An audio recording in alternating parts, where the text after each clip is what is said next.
Hello everyone, welcome to philosophy junction. My name is Deepak Kumar. आज के session में आप सभी का स्वागत है।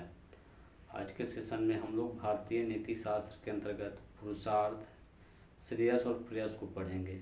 भारतीय नीति शास्त्र में पुरुषार्थ का बहुत ही महत्वपूर्ण स्थान है। पुरुषार्थ हमारे जीवन का अनमोल ग्रंथ है। पुरुषार्थ हमारे जीवन में चार चांद स्थापित करते हैं। पुरुषार्थ दो शब्दों के योग से बना है, पुरुष प्लस अर्थ। पुरुष का अर्थ होता है विवेकशील प्राणी तथा अर्थ का मतलब होता है लक्ष्य। पुरुषार्थ का शाब्दिक अर्थ होता है विवेकशील प्राणी के लक्ष्य को पुरुषार्थ कहते हैं। पुरुषार्थ मानव जीवन का श्रृंगार है। पुरुषार्थ के बिना मानव जीवन रूपी श्रृंगार अधूरे है। भारतीय नीति शास्त्र में पुरुषार्थों की संख्या 4 है। 1 में धर्म, 2 में अर्थ, 3 में काम, 4 में मोक्ष। धर्म पुरुषार्थ 1 नंबर। धर्म को पहला पुरुषार्थ माना गया। धर्म शब्द की उत्पत्ति ध्री धातु से हुआ है, जिसका मतलब होता है धारण करना। क्या धारण करना? गिरते को सहारा देना, गरीबों की सहायता करना, भूखों को अन्न खिलाना, असहायों की मदद करना।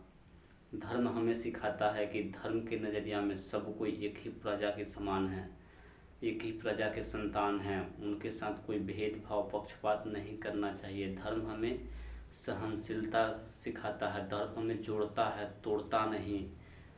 अब आते हैं दूसरे पुरुषार्थ हैं, अर्थ। अर्थ का मतलब होता है अस्तित्व। हमारे जीवन जीने के लिए रुपया, पैसा, अर्थ की आवश्यकता है। अर्थ के बिना हम अच्छे जीवन नहीं जी सकते हैं। अर्थ का अर्जन भी भारतीय नीति शास्त्र में बताया गया है कि निषिद्ध मार्गों के सहारा से नहीं करना चाहिए, उचित मार्गों से ही अर्थ का सृजन करना चाहिए।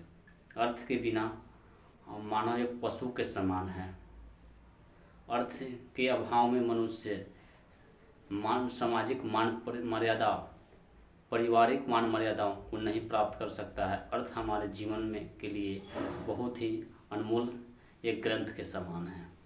उसके बाद आते हैं तीसरे पुरुषार्थ, काम।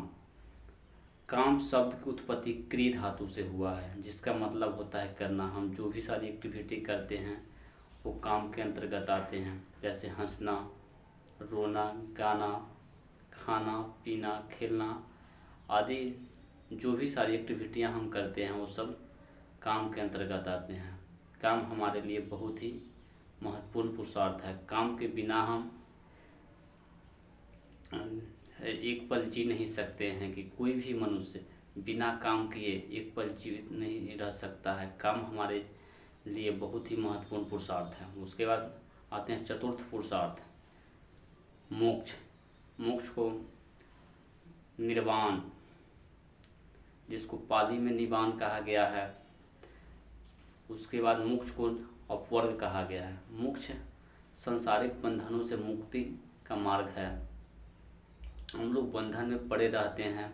पुनर्जन्म माने बार बार जन्म लेने की क्रिया, अपना पराय के बंधन में बंधे रहना ही मोक्ष है। इससे मुक्ति के लिए अपने पराय के बंधन से मुक्त होना ही मोक्ष है।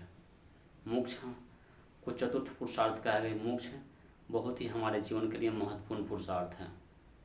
मोक्ष को प्रीवियस ईयर में क्वेश्चन भी आया था कि मोक्ष कितने प्रकार के होते हैं, तो मोक्ष 2 प्रकार के होते हैं।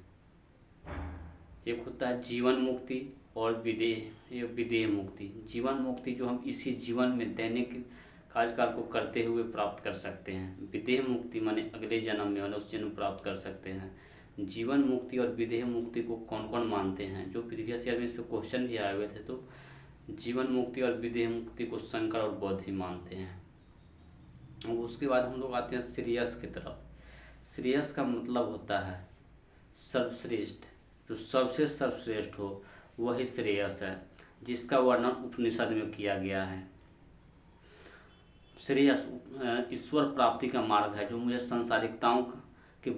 संसारिकताओं से अलग मार्ग की ओर ईश्वर की तरफ अग्रसित करता है, भक्ति मार्ग की तरफ अग्रसित करता है, ईश्वर की तरफ हमें आकर्षित करता है ईश्वर के शरण में जाने के लिए।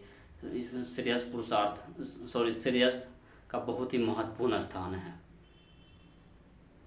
श्रेयस को पहचानने के लिए जहाँ पे सर्वश्रेष्ठ लिखा रहे, श्रेष्ठ लिखा रहे, तो श्रेयस है। अब आते हैं प्रेयस के अंतर। प्रेयस का मतलब होता है प्रिय, जो वस्तु प्रिय हो, प्रिय हो वही प्रेयस है। प्रेयस यह सांसारिक मार्ग है जो सांसारिक बाधाओं से मुक्ति दिलाते हुए मुझे ईश्वर की मार्ग की तरफ अग्रसित करता है। यह हमेशा प्रेम का मार्ग सिखाता है। यह सुखवादी है, जिसे